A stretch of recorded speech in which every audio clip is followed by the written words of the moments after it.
Hello everyone, this is ज्योति। ये video मेरी previous video का नेक्स्ट पार्ट है जिसमें हम एनसीईआरटी 10th बोर्ड्स का मैथमेटिक्स का फर्स्ट चैप्टर रियल नंबर्स कर रहे थे। इसका first topic Euclid's division lemma हमने कर लिया और इसका सेकंड टॉपिक जो है वो है फंडामेंटल थ्योरम ऑफ अरिथमेटिक, जो हम आज करेंगे।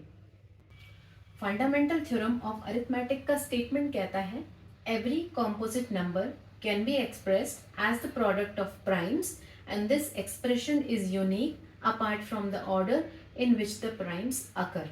इस स्टेटमेंट को समझने के लिए हमें दो वर्ड्स का मतलब पता होना चाहिए, primes and composite. Prime numbers वो नंबर्स होते हैं जिनके फैक्टर्स अगर हम निकालें तो हमें उस नंबर के और वन के अलावा उसका कोई तीसरा फैक्टर नहीं मिलता। फॉर एग्जाम्पल 5 के दो ही फैक्टर्स होते हैं, 5 एंड 1। 3 के भी दो ही फैक्टर्स होते हैं, 3 एंड 1। तो 5, 3, 2 ये सारे प्राइम नंबर्स हैं। कॉम्पोजिट नंबर्स कौन से नंबर्स होते हैं? जो नंबर्स प्राइम नहीं होते हैं वो कॉम्पोजिट नंबर्स में गिने जाते हैं। कॉम्पोजिट नंबर्स के अगर हम फैक्टर्स करते हैं तो हमारे पास में दो से ज़्यादा फैक्टर्स आते हैं। फॉर एग्जाम्पल 8 का एक फैक्टर 8 खुद है, दूसरा फैक्टर 1 है, तीसरा फैक्टर इसका 2 है। तो इसलिए 8 को हम कॉम्पोजिट नंबर कहते हैं। इसका कोई और एग्जाम्पल हम देखना चाहें तो 6 ले सकते हैं।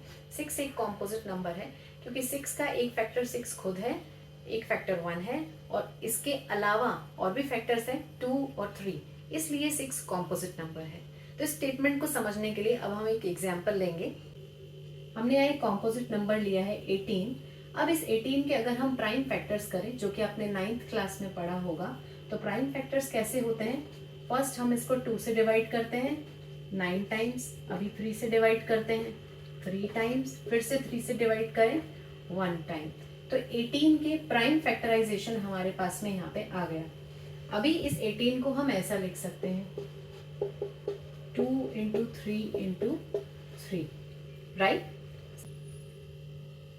स्टेटमेंट कह रहा है every composite number can be expressed as the product of primes.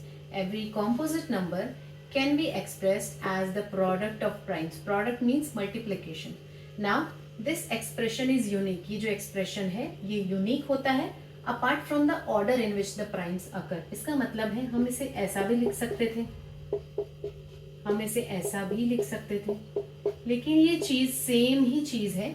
3 prime numbers का कलेक्शन आ रहा है, तो इसका मतलब है दिस एक्सप्रेशन इज यूनिक। ये यूनिक ही कहा जाता है जहां पे हम ऑर्डर को कंसिडर नहीं करते, apart from the order in which the primes occur. और ये रूल हर कॉम्पोजिट नंबर के लिए फॉलो होता है। किसी भी कॉम्पोजिट नंबर का अगर आप इस तरीके से प्राइम फैक्टराइजेशन करेंगे तो आप उस कॉम्पोजिट नंबर को प्राइम नंबर्स के प्रोडक्ट के रूप में यूनिक तरीके से एक्सप्रेस कर पाएंगे। और यही इस थ्योरम का स्टेटमेंट है जिसका नाम है फंडामेंटल थ्योरम ऑफ अरिथमेटिक। इस चैप्टर का नेक्स्ट टॉपिक मेरे नेक्स्ट वीडियो में होगा।